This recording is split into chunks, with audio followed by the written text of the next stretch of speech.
Here is what it is. This is a real thing. Microbial induced carbonate precipitation. My understanding is, so this is some work that's being done for her PhD by Marley Reed at North Carolina State University. She is in the IEP, ITASCA Educational Partnership Program. She's my IEP student. And here's my understanding. If you have soil that's not strong enough to support whatever you're going to build on it, one of the things you can do is you can take these microbes and you can basically make a little well and let them diffuse into the soil. And what they will do is they will actually cement the soil together. They will precipitate carbon at the contacts between the soil grains. Here you have an example. You can see grain on the left, grain on the right. Here's the carbonate that's been precipitated to essentially make this stuff stronger. Okay. My understanding is it's still in the research stage. There's all kinds of universities looking at different effects. What's the effect of the grain size? What's the effect of this stuff that they make? Things like that. So biocemented material. And so this Marley is doing this for her PhD research, and she's basically making PFC materials to replicate this, and then testing her PFC materials. And also she's doing this in the laboratory. Okay. And so the question is, how does she build this? She wants to be able to have cemented material in here, and the cemented material itself can also begin to break. So instead of just using a parallel bond, which gives you cemented material, but then when it breaks, it's completely gone, they wanted to be able to have some kind of partial breakage, perhaps. And this was some earlier work that was done. And this is what the guy came up with. These are PFC 3D spheres. And you can see what they did. They make, I call these a crown. They make this little collection of cemented, of little particles. And then these particles are in turn cemented to the bigger particles. And so you're using particles for everything, but the red ones are representing the cement and the blue ones are representing the sand grains. Quite interesting. So this is what she needed to do. This is what she needs to do, but this is kind of complicated in 3D. So I said, why don't you start off in 2D? And so that system looks like this. Here are the two sand grains in yellow. Here are the two cement particles in gray. And you know, if this was 3D, these cement particles would wrap all the way around. But in a 2D model, it just looks like this, right? So this is like a typical, this is a contact between sand grains.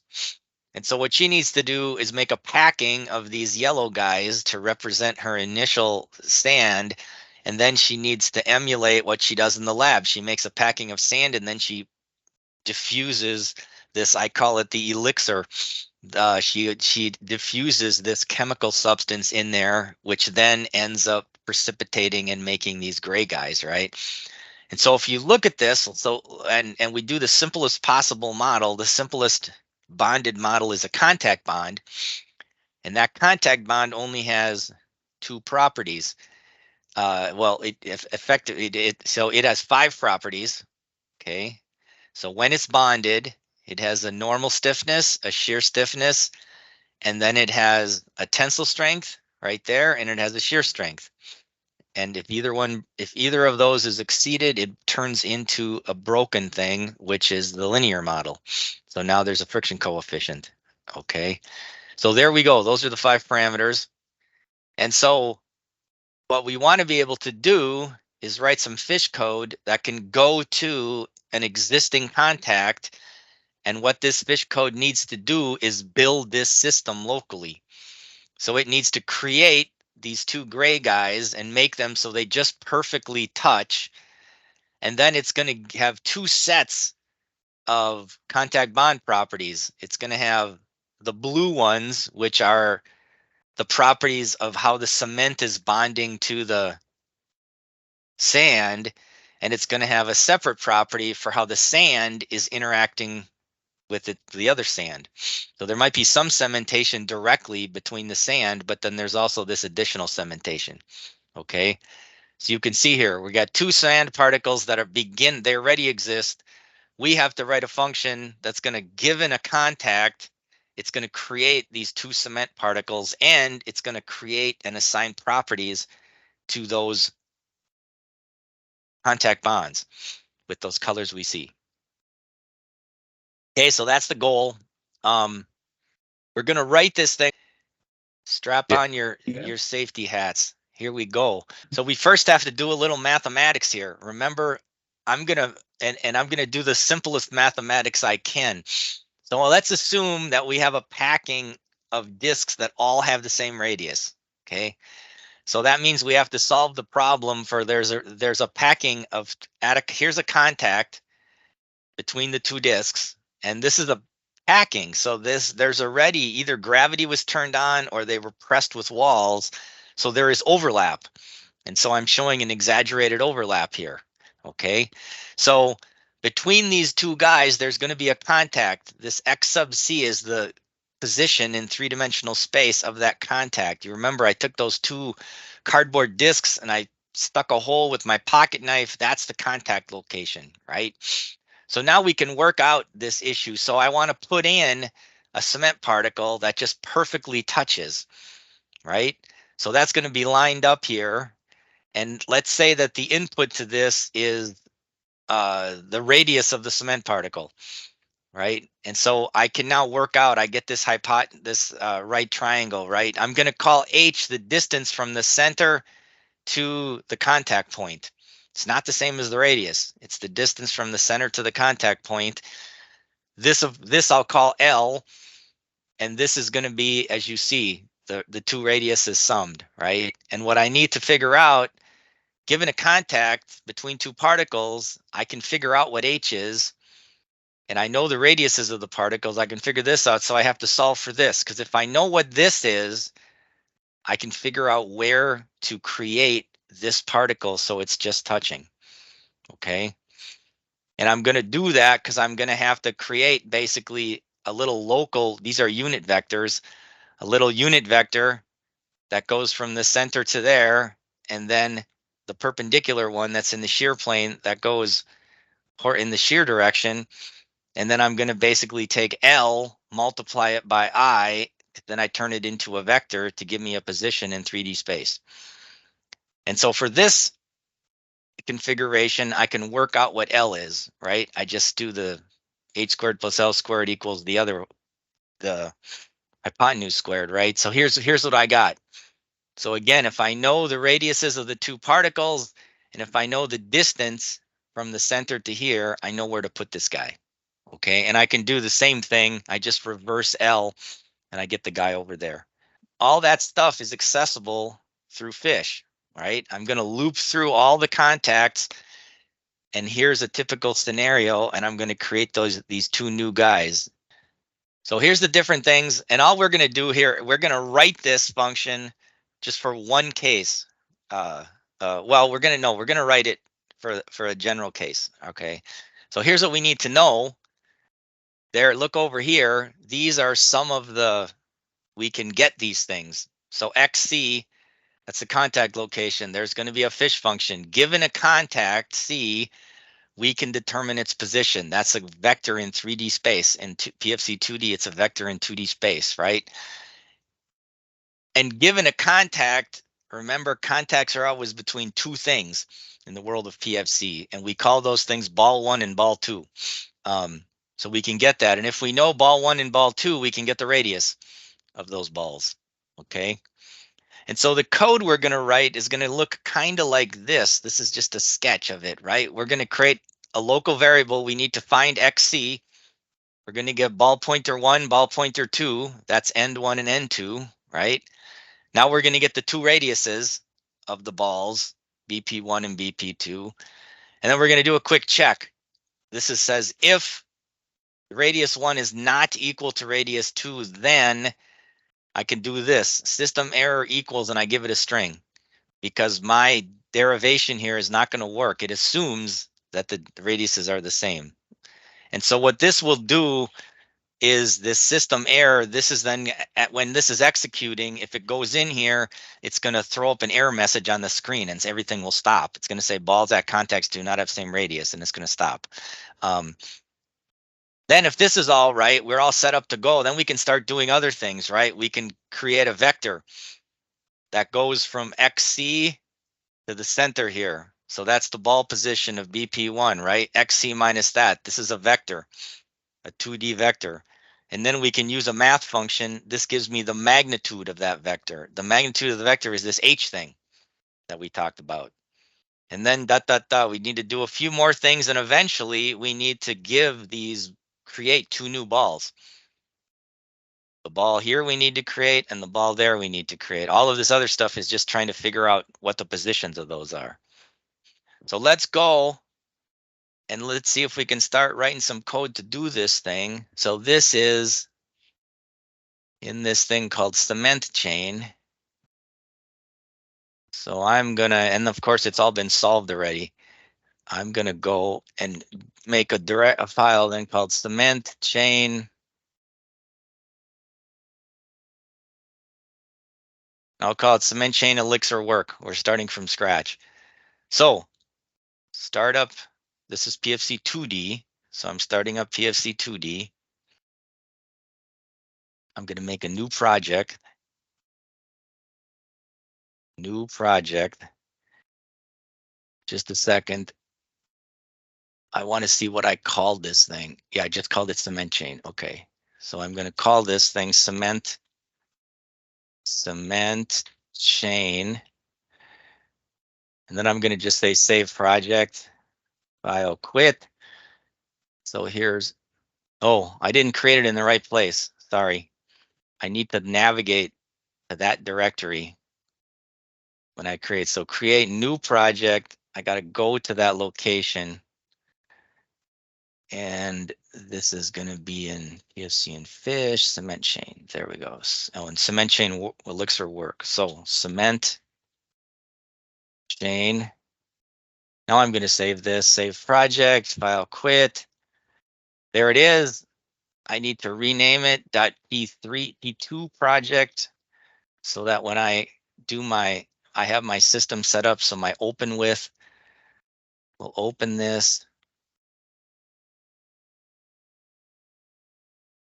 I'm going to make a new data file. I'm going to call this cement chain elixir .p2 dot. Here's what you always want to actually do when you're writing code, right? I want to, as simply as possible, describe what we're doing. So what are we doing? Creating 3 sand balls, because we're going to just make 3 simple balls lined up, and then we're going to write the code, and we're going to make sure it works for these 3. So I'm going to make 3 sand balls just touching and 2 cement balls, right? At each sand to sand contact. And then I'm going to bond all the active contacts and assign properties that are going to be different for the sand and for the sand cement.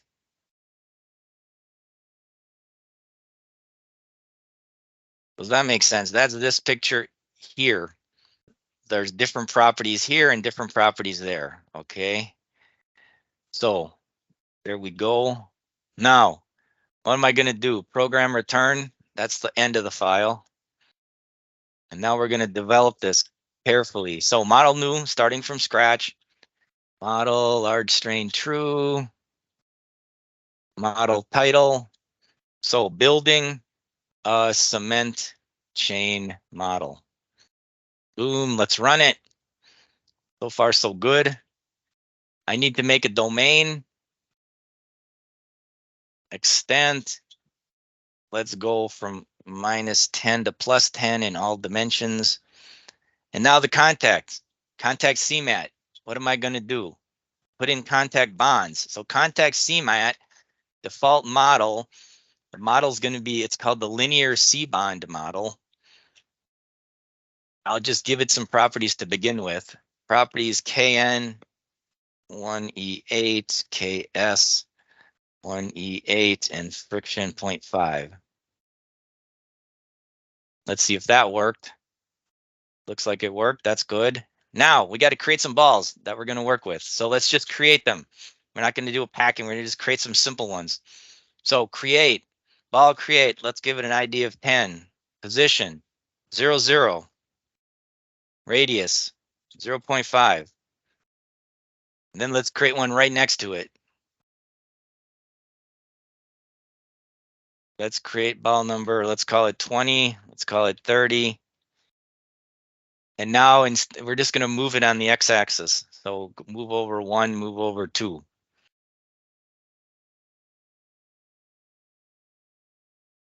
Well, let's see if this worked, and let's look at it. There, it told me it created the balls. I'm going to rename this view. I'll just call it my view. And just a second, capital view there. So let's add the balls. There they are. Let's add the axes. That's up here. Put the axes there. There we go, right in the center. So there it is, 0, 0, 1, 0, 2, 0. Right? Let's make sure. That's ball 20. First one, ball 10. Everything looks good. Let's turn those things. Let's make the thickness of the lines smaller. And let's make them, you can guess what I'm going to make them. Yellow. There they are. Now, just to make this a little more general, to make sure we're getting all this stuff right, let's make these at an angle, at a 45-degree angle going up. So note what I would then do here. Instead of creating these two, let's create 20. And now this, the position, is going to be, it's going to be 1 times cosine of 45 degrees. So let's put this in here with the same radius. So position, something, something. Position, inside of fish. Evaluate 1 times math dot cosine of what? Of 45 degrees. But 45 degrees is, we got to turn it into radians. So this is math dot degrees to radians times 45 degrees. And that's going to be the x coordinate. This is going to be the y coordinate.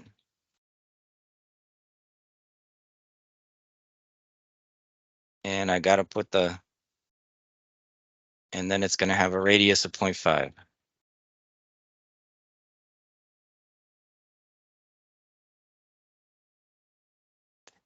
Boom. Hey, looks good so far. And I'm making these so they just perfectly touch for now here. Let's go position, then ball number 30. And this is the radius now is 2 instead of 1. So now there should be 3 balls. That's going to be good enough. That's my example system. I'm pretending that's my pack system. And we're going to screw around now and create. So we're going to end up creating 4 new cement particles. And we're going to do that by looping over all the contacts in the model. And there's only 2 contacts in this model. Okay. Now, we're also going to use the grouping logic because we're going to have to like assign properties to the different groups here of things. Okay, so let's call these things. Let's assign the name sand to all the ball group sand. All the balls in the model, because I didn't give a range, are going to be part of the group called sand. Let's run that. Let's look at it. So the ball plot item, we're going to turn off the axes for now. And we're going to say ball color by text value group. Boom, default sand. They're all part of the sand. Okay, and let's make those guys be yellow again. We'll make the sand be yellow. And now we need to give them attributes. Just like we've done before. Ball attribute density 1000.0 and damping 0.7. Just like we've done before. It does it to all the balls. And then what I'm going to do now, if I do this, I haven't cycled or anything. So there's actually no contacts in the model. Contact list. There's no contacts in the model. So I need to I want to force the system to create those contacts. So I'm going to say model clean. And what that's going to do is it should create contacts. And now there's 2 contacts that got created. Okay. So model clean, let's put a note, create ball contacts. So this is basically my initial system. This would have been already created as a packing and would have got saved as a save file. And now this is what the code we're trying to write, right? So let's just make sure there's contacts there. View, add the contact plot item. And there they are. Let's draw them as spheres. Let's make them bigger. Make them a lot bigger.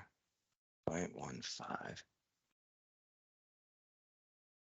Sorry, let me get them bigger. There we go. All right. So those are the contacts existing. And so we got 3 balls and 2 contacts. So those are going to be the contacts that are between the balls. Okay.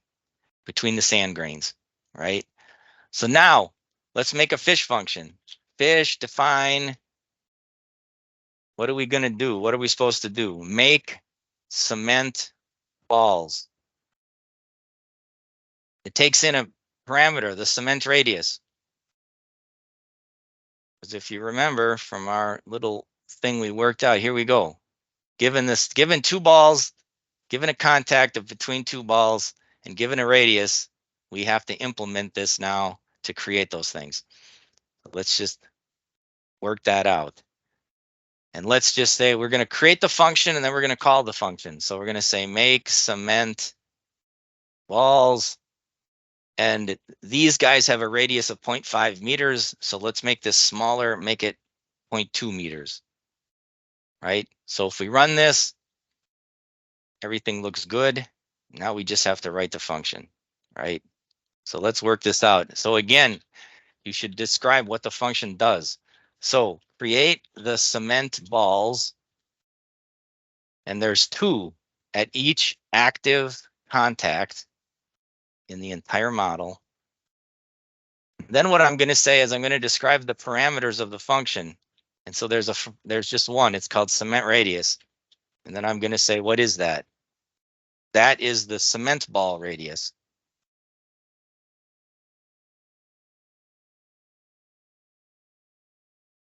Cement ball radii, both of them have the same, and there's 2 of them that get created, right?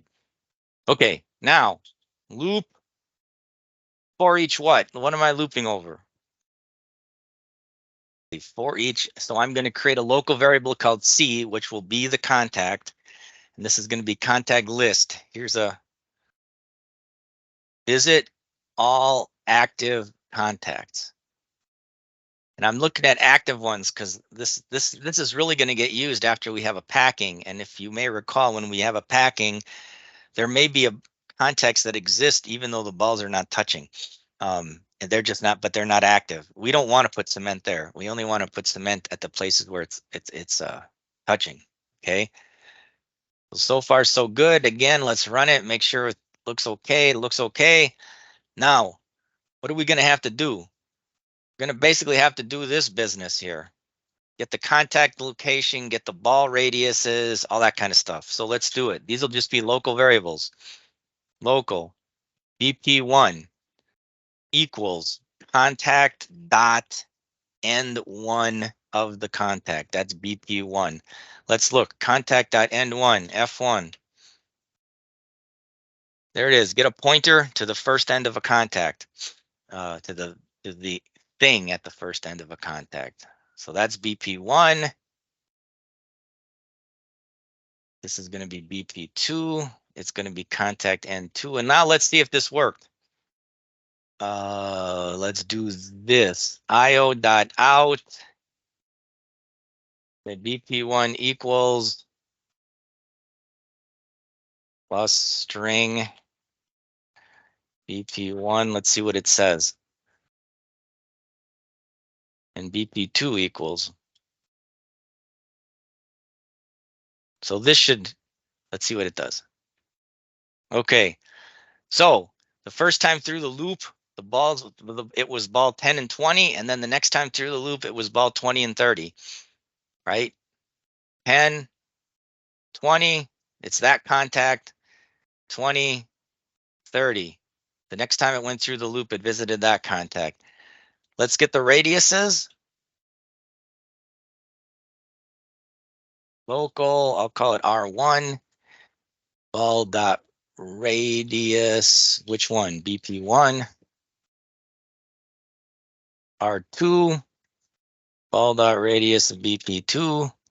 And then I'll put my little check in there. If R1 is not equal to R2, then what are we going to do? System.error equals some string. Balls at contact do not have same radius. So let's test this. So this one should not give me the error. Oop.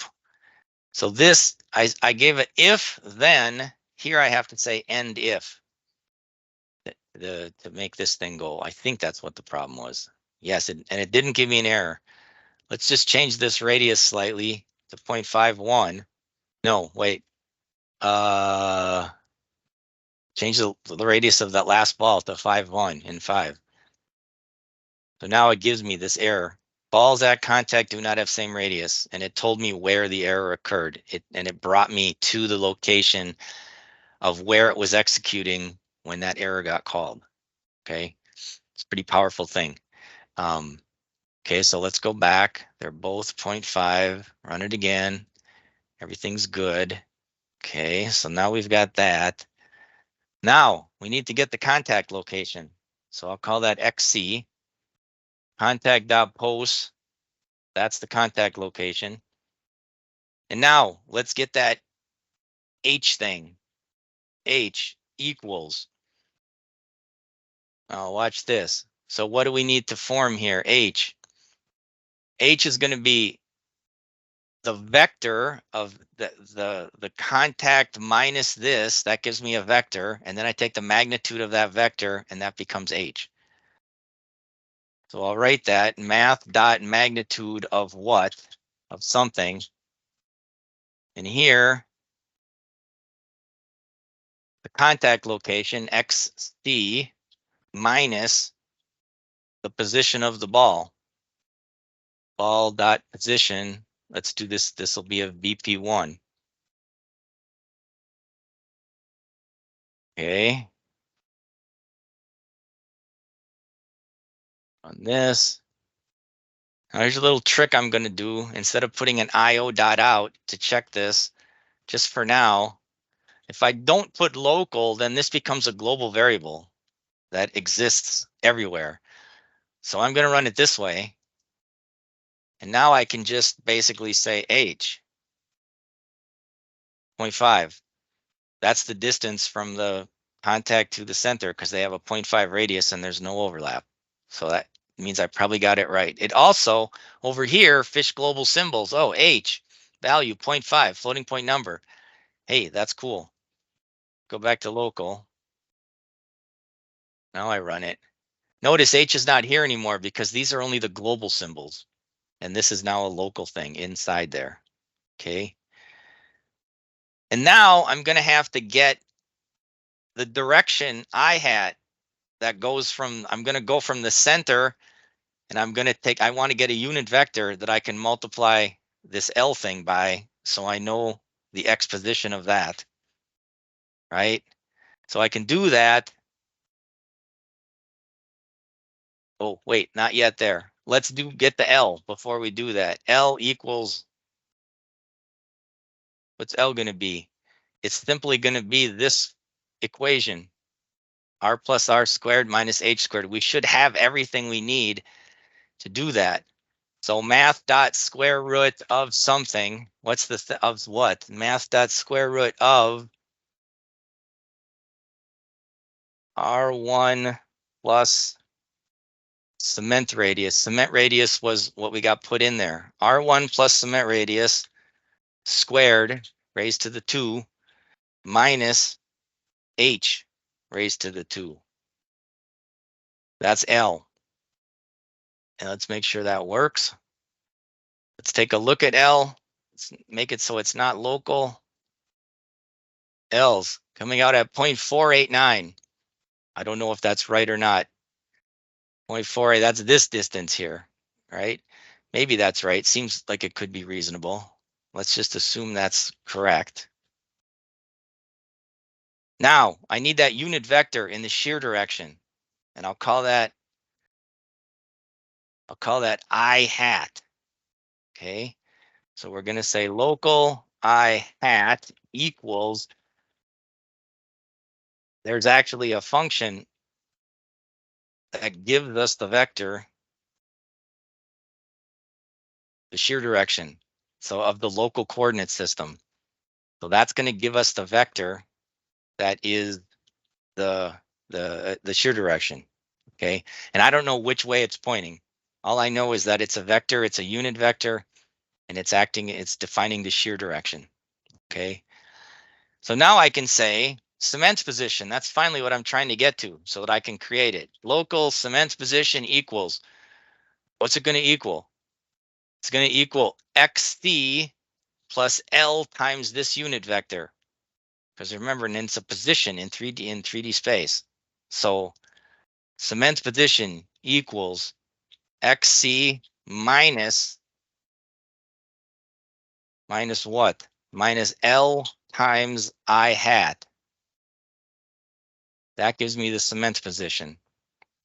So far, so good. Okay, do the ball create command. So it's a command and command. Now we're going to see if it works. Ball create, and that command requires a position.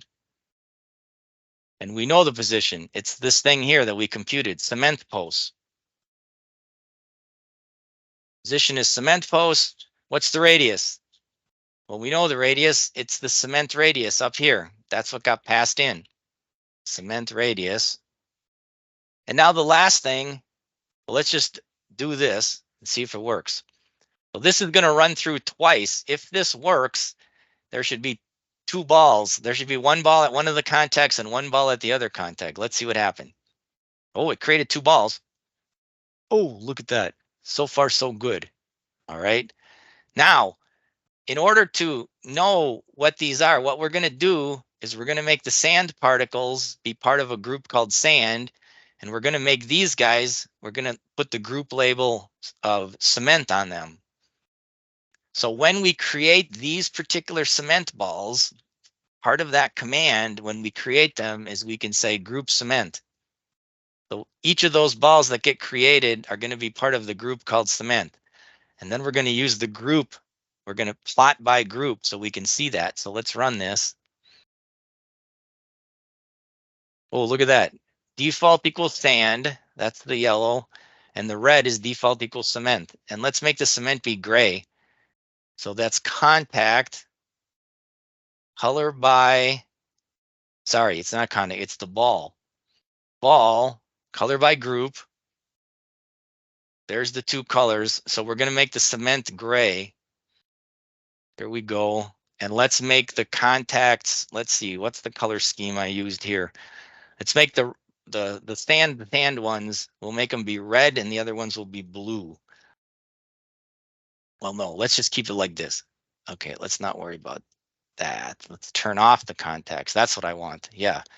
The sand is going to be yellow and the cement is going to be the color of cement. So now what do we have to do? We have to create at this contact, we got to create one on the other side. And so that position is going to be the negative because we have this unit vector. So we said L times unit vector.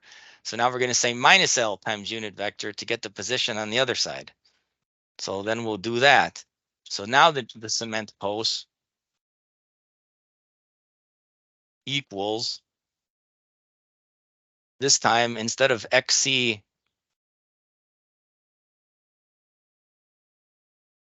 and let's just change this one to plus. And now we'll go and we'll just use minus of that. So far, so good. Let's see. Ran through. And now we're going to do the same thing, but now we're going to create the guys on the other side. So I'm going to copy, I'm going to paste. And now again, it's that cement post, cement radius, group cement. So let's see what happens here. Boom. Ooh, I only got one. Aha, nice. So far, so good.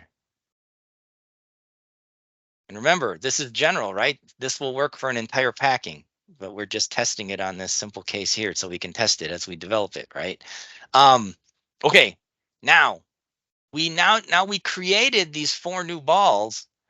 Now we have to give them density and we have to give them turn on their damping, right? Because we gave the other command earlier, it only affected what existed at that time. So then we're going to go and we're going to say another command end command, ball attribute, blah, blah, blah. Ball attribute, density. Density is going to be, let's make these be 2000. And damp is 0.7. Now, if we just do this, it's going to overwrite the density and damping for all balls in the model. And we don't want to do that. We only want to do it for the cement guys. So what do you think we do here? To limit this to only apply range group cement. I think that's right. Let's try it. Okay, now let's check it because we should have a density of 2000 for the cement. We should have a density of 1000 for the sand. So do this, ball group. Let's do a copy and a paste. So there's another ball plot item. I turn that one off. Ball, shape is ball. Text value now is going to be numeric value. We're looking for density. Boom. And let's do named instead of scaled. So 1000 for those guys, that's right. And 2000 for those guys. So it looks like we did it correct. Okay. So there we go. We're really close now. So actually, we've finished the function, the one that actually creates the cement balls, right? That's the whole thing. Okay. Now let's go. And here we're going to learn a couple things. Just a second. Just look at what I'm doing here. All right. Don't need to do that. So now we're going to say, now we need to make those contacts for those new guys. So that's what model clean should be doing. So this should create the sand cement contacts. If I run this, now we should have different contacts in there. Let's see if they all exist. So I turn on contacts. Oh, there's the green guys. So it looks like contacts are all existing. Okay. Now here's what where we're going to learn some stuff. Now we have to actually be able to assign properties, but only different properties for these guys and different properties for the small guys. Okay. So we're going to do that again with the range command in a special way here. So let's just put this properties. Let's say what we're going to do. Properties of the contact bond model. What are they going to be? Here's what we're trying to do. KN, KS. What are the properties? Frick. And then I'm going to say bonded state. It's either bonded or not. So bonded state. If bonded, then I have to give a tensile and shear strengths.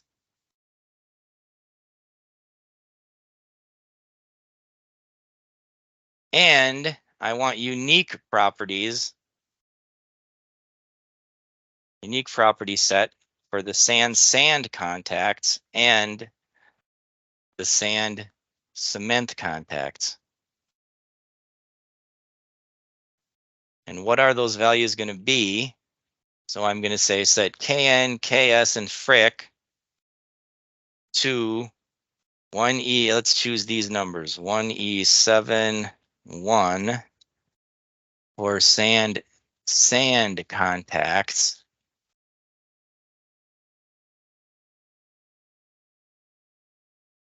And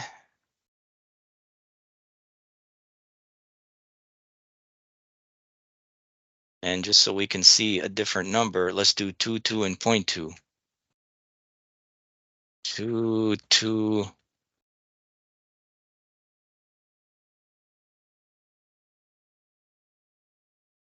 Or sand cement.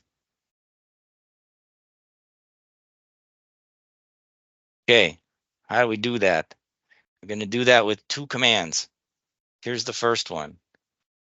So contact property, assign properties to a contact. What are the properties? Let's do the first set for the sand ones. So Kn is going to be 1E8, Ks is going to be 1E7, and fric is going to be 1. Okay. Now, again, if we do that, then those values get assigned for all contacts. We don't want that.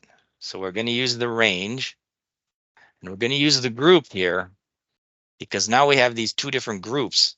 Okay. And so what we're going to say here is group. What group? This is going to be the sand. So group sand. But now there are multiple possibilities here. There can be a sand, or there can be a sand cement. Okay. So what we want to say here is match 2. So that's going to say, that's the syntax of this. This means both sides of the contact have the group sand. That's what match 2. It matches the word sand both times. And then for the other one, it's going to have 2 different names on there. So now this is, we said this one was 2E8, 2E7, and 0.2. So now it's going to be group sand, match 1, and group cement, match 1. That's the syntax. All right. So let's see if that worked.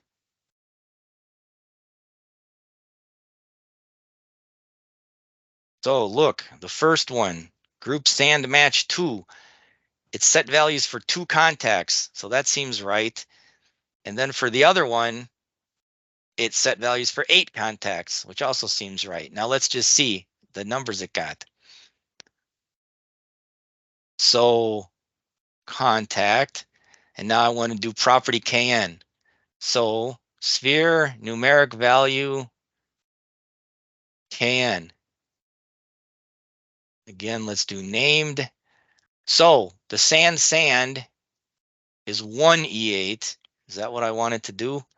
Sand 1E8, and the other one is 2E8. So it worked. So you see the, and this is the general thing, right? Every contact always has 2 guys.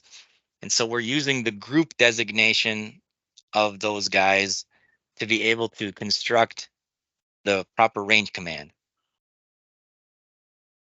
Now, at this point, by default, there is no bonding. We have to actually tell the system to create a bond. And this is the last step here. So I'm going to say bond all contacts. And what am I going to say? Default. Which ones? The default, I'm going to bond all contacts that have with negative or 0 gap. Okay, because we don't want to get the contacts that are not active that have a positive gap. We don't want those. So we're going to have to do that. And then let's do this set tensile and shear strength to 2E6/1E6 for sand contacts. And whoops, trying to copy and paste. And instead of 2 and 1, let's make it be 5 and 4. So 5 and 4. So that's going to be stronger for the sand cement ones. All right. How do we create bonds? So we basically have to say now we have to call a method. The idea, it's not just a property, it's a method. It's doing some stuff to the system. So it's going to be, there's a method called bond. This is, we go to contact models, built-in contact models, linear contact bond model, and it says methods. So one of the methods here it says methods. One of the methods is called bond, and it optionally takes a parameter, which is the gap. So only bond the guys that are in this certain gap interval. By default, that gap interval is -infinity to 0, which means they're overlapping or just touching. Okay, so that's what we're going to do. Contact method bond. So now let's see what happened there if we have bonds. So we run this. Method bond got applied to 10 contacts. That sounds good because we want all of them. Let's look at this. Contact text, let's see. CB state. Now, what's CB state? Here we go. Properties of the linear contact model. Right here. CB state. It's the bond state. It's an integer between 0 and 3. If it's 0, it's unbonded. If it's 3, it's bonded. Then also if it broke, it'll tell you information about if it, that's the only possibilities. It's either unbonded, bonded, or it's broken. So 3 it should be. And it says CB state is 3. Let's run it again without giving the bond method. And now CB state should be 0. CB state is 0. It hasn't been bonded. Okay. So we did it. And now we need to assign those strengths. So that's the same type of thing that we did before. Contact property. And these things are called CB strength. Again, if I look at the list of properties,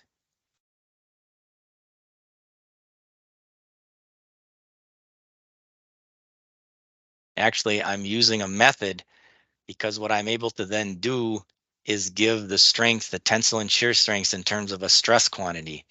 And it's gonna translate that as needed into the actual value, which is a force quantity. So instead of giving CB tensile force, I'm calling the method and giving it a strength in terms of a stress quantity, which is usually what you want to be doing because you're usually thinking about things in terms of stress. So contact, so this is not a property, this is a method again. The method is called CB strength tensile 2E6 here 1E6.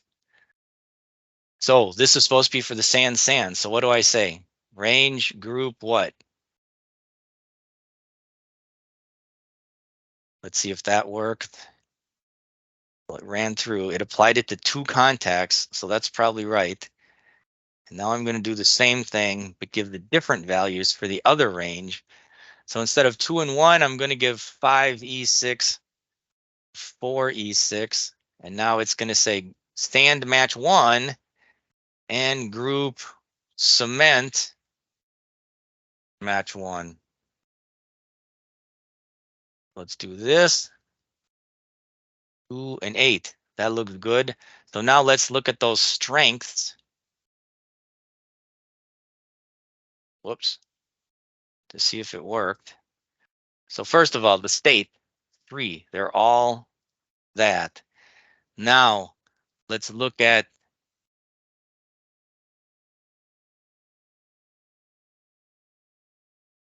I think it's this. Tensile force, tensile stress. There's tensile stress. So let's see. 2E6 for the sand. 2E6 for the sand. 2E6 for the tensile. And the other one is supposed to be 5. And there it is, 5. All right. So you can see we've done what we wanted to do, right? We've created 3 sand particles. We've taken a model with an existing bunch of sand particles. So it assumes that the initial system has a packed assembly where all the sand particles have the group designator sand.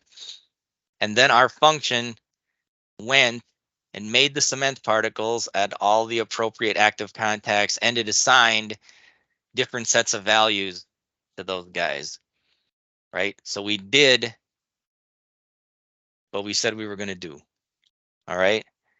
And we've illustrated a whole bunch of different stuff along the way. And of course, there's a solve directory here, and you should, to really learn this stuff, you should work your way through it. But I did it myself. Now let's see if we can do the last step, okay? And I haven't actually done this step. Let me just take a look at this here. Yeah, here's the goal. This is the goal of what we're trying to accomplish here. Let's go now, and this is the thing we're always going to do, okay? And again, you're going to use a package of fish functions that already allow you to do this to build these bonded particle systems, but it's quite useful to understand the processes and what's going on inside there. So here's what we want to do. We want to create a system that looks like this, of this height and this width, and we're going to go and then take the top wall and we're going to move it down, okay? So we want to create material inside here and push it down, right? And then as we do that, we want to do a biaxial test. So we're going to measure the stress and the strain, and we're going to take history of the stress versus strain to come up with a curve that looks like this, right? So let's just think about this. There's really 2 steps involved. We're going to make the material, and then we're going to test the material, okay? And then there's going to have to be, when we test the material, there's going to have to be 2 fish functions. I'm going to have one that's going to return, I'll call it sig y for sigma y, because it's in the y direction, axial load, axial stress actually. And then I'll call it epsilon y for strain in the y direction, okay? And what we're going to just do for the time being is we're just going to make that material and not worry about the sand and all that other kind of stuff. And then we're going to make it, put it in there, and then see if we can write the test material function, okay? And then if all this stuff works, we should be able to just change the make material thing and put in those cement crowns by using the thing we already wrote, okay? And I haven't even done that, so we got to see if we can make that work, okay? All right, so we got the plan, right? So we got to write a function called make material. .2p. Okay, so let's go. I'm going to make a new directory, and I'll call this cement chain make and test dash work, because I don't want to use this one that's already been solved. I want to start from scratch. Okay, so there's nothing in there. So let's go again. So let's save the previous project. Let's do quit. Okay, let's fire up PFC 2D. And now we need to do this one called make material. So let's call this project new project. Go to the location. Hawks. PFC and fish. Cement chain. Make and test. And I'm just going to call this one cement chain project. File, save project, file quit. I want to rename this to .p2 project. Yes. Okay. Just like a second. Yeah, make material and test material. So let's see if we can write. This will be a nice small thing. This is very much like what we've already been doing. So layout wide, file, new, new data file.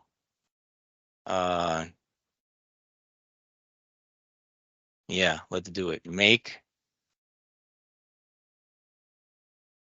material.p2dat. So program return. So make the material just like before. Model new, model large strain true, model title. I'm going to say material in the test vessel. Okay. I'll do set random so we all get the same answers. 10,000. And I think what I wanted, oh, let's see. I'm trying to decide. No, let's just watch me for the time being. Now, this is how all of the fish tank functions that you're going to use are going to look like. We have to create some parameters here, and you're going to set those parameters, and then it's going to do some stuff. Okay. So let's create a parameter, global variable. Let's call it width. That's that. Remember, we wanted this thing to have a width W and a height H. So I'll say model width equals 1.0 width of vessel, units of meters. Let's use square brackets for units. Width of vessel. Can guess what the next one will be. It'll be the height of the vessel. And let's make the height be 2-to-1 aspect ratio. It's helpful to line these things up. Width of vessel, height of vessel, right? Now we're going to have to generate particles from some R min to R max. So let's say global, call it R min equals 0.05, for example. Minimum ball radius, meters. Let's do R max, maximum ball radius. Right? Because we're going to use that ball generate command, and that's what we're going to feed into it. So let's go 0.15, 0.05 to 0.08.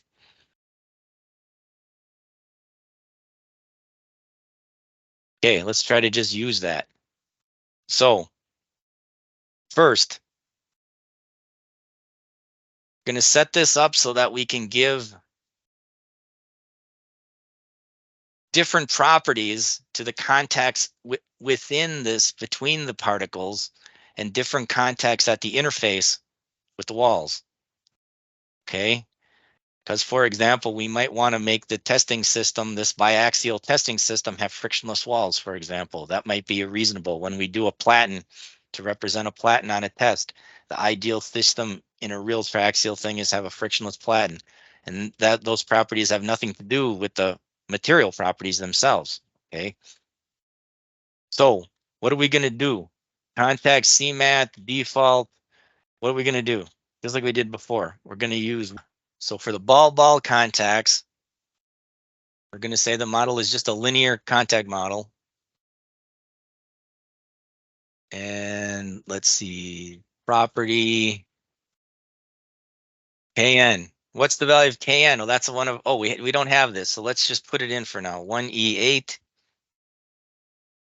Ks 0.5 E8.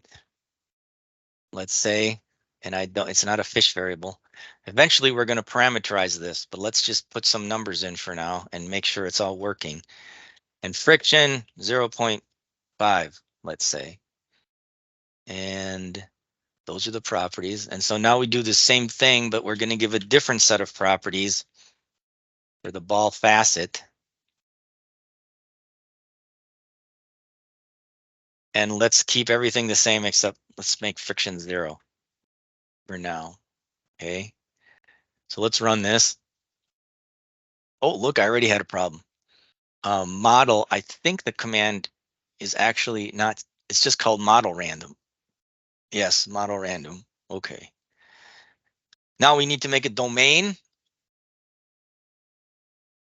and we got to give it the extents. So let's just go from minus width to plus width. So that's basically double the size we need. That's in the X direction. And in the Y direction, it's going to be minus height to plus height. You with me? Domain is bigger. Yeah. Now we can make the walls like we did before, except now it's parameterized. So we're going to say wall generate, and then we're going to say name, and I'll say MV for material vessel. Okay. Wall generate material vessel when we do the box. And so this time, in terms of the parameters, the X is going to go from minus a half of this to plus a half of this. And the Y is going to go from minus a half to plus a half. So the X is minus 0.5 times width. Yes. And plus 0.5 times width. And the Y is going to go minus 0.5 times height and plus 0.5 times height. And that should give us the walls.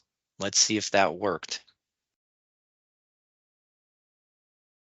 Okay, it's told me bottom right, top left. So let's look at this. I'm going to rename this my view. I'm going to add the walls. First, I'll add the domain. Then I'm going to add walls. And I'm going to say wall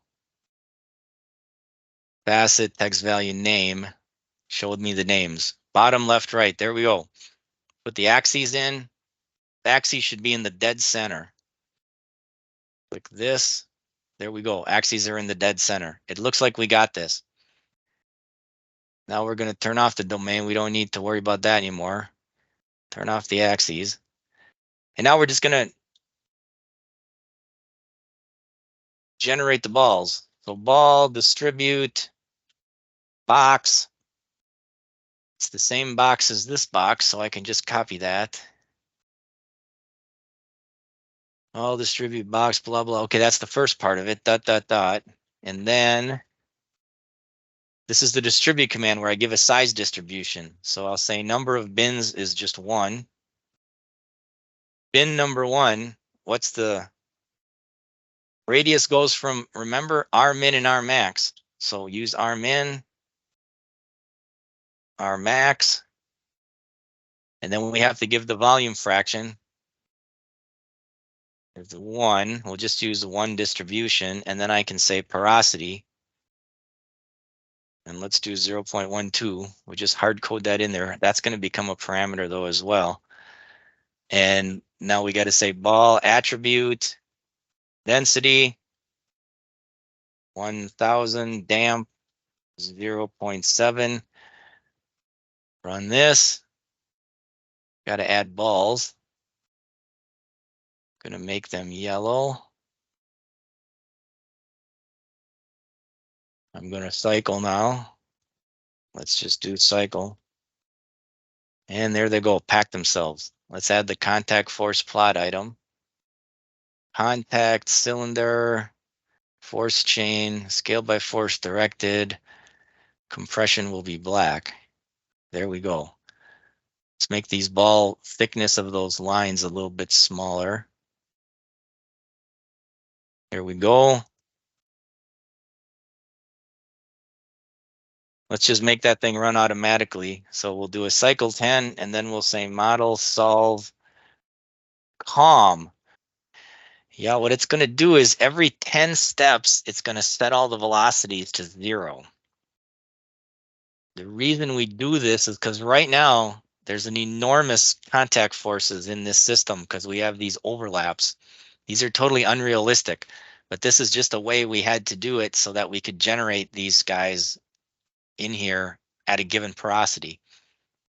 Since we're looking for a packed system, we cannot just generate them with no overlap, because if we do, we'll never get it packed. So we have to use this different ball distribute command where we can specify the desired porosity, but then it's just going to throw them in randomly. So there's giant overlaps. right? Which means the forces by cycle 1, these forces are huge, which means that there's going to be a huge amount of kinetic energy when these guys push apart. And remember, the ball, it starts coming to the wall, and if it keeps on going, eventually it reaches a maximum depth and then it comes back. But if the maximum depth is the center, goes past the wall line, then it goes to the other side and it goes out. So to prevent it from going out, one trick we can do is do this calm. So that, it has high kinetic energy, but then we remove it and then it goes again and we keep removing it every 10. So that's what the calm is. And we're doing a cycle 10 at the beginning here because we need to have some system with some load in it so that the model solve knows what to work with, so that it has some ratio to begin with. So if I do this, there we go, it pushes apart. And we've come to this equilibrium. There's our system. All right. Okay. And so now let's save it. Model save. And I'm going to call it the material. So I run this. There we go. There's the material. Notice it's parameterized though, right? So let's make these even smaller. 2 to 8. Now I just changed the one parameter. See, that guy got pushed out. And you can see there's a big difference here. There's all these little tiny guys. They're not even in contact with anybody because they're just floating around there. This means that this ratio average thing is going to take a long time, and there's no gravity actually. So these guys are just floating there. They're not even laying down on the bottom. So this is not a very good packing for that system. Well, it still got packed though, pretty much. But key point I'm trying to illustrate here is once you set up something like this, all of the stuff down here can be hidden. You don't really care about that once it's working. What you care about is setting these parameters and then running it. Okay. And of course, to do this properly, we would have also had parameters for the porosity and for the density and for then these properties, Kn, Ks, and Frick, and all that kind of stuff. Those would have been parameters. And what we would do actually is we're going to, when you're using that FIS package, is you're going to have a data file, and all it's going to have is you're setting parameters. And then it's going to go and call in whatever else it needs that basically does this stuff. Okay. All right. So here's what I want to do for the last part is write this last part, which is do this testing, test material. Okay.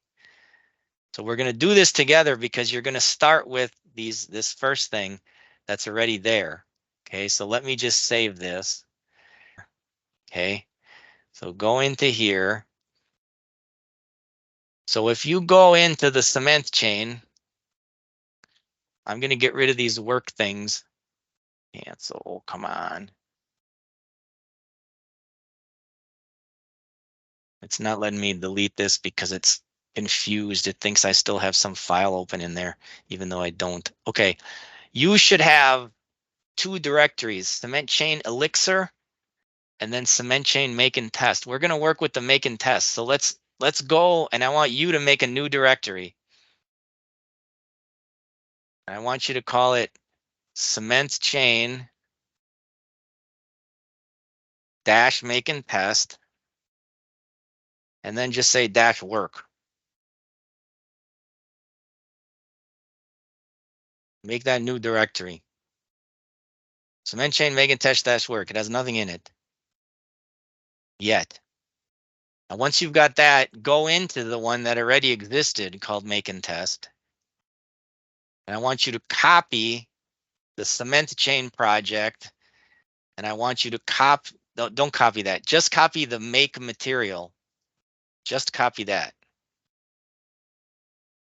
And paste it in here. That's what we had just done, but this one has a few more parameters in it. Okay. So now fire up PFC 2D from scratch and open up, create a project. And I want you to just call that project cement chain.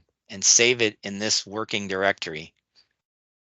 So I'm going to do that, PFC 2D, and then I'll do new project and navigate to that location. New project.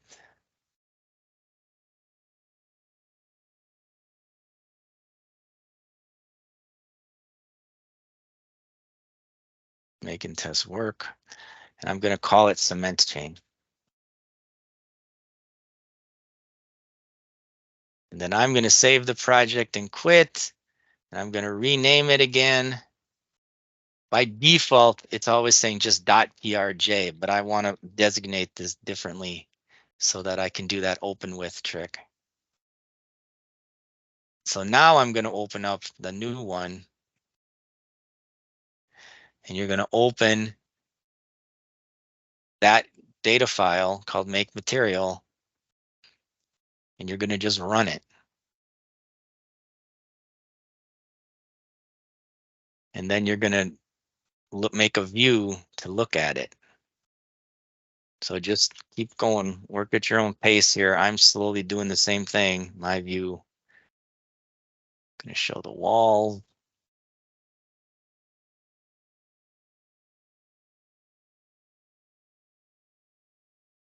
Going to show the balls.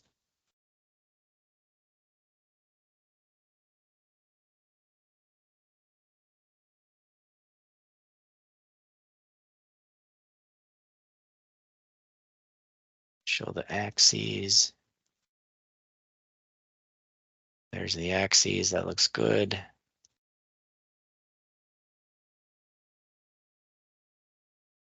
Going to show the force chains.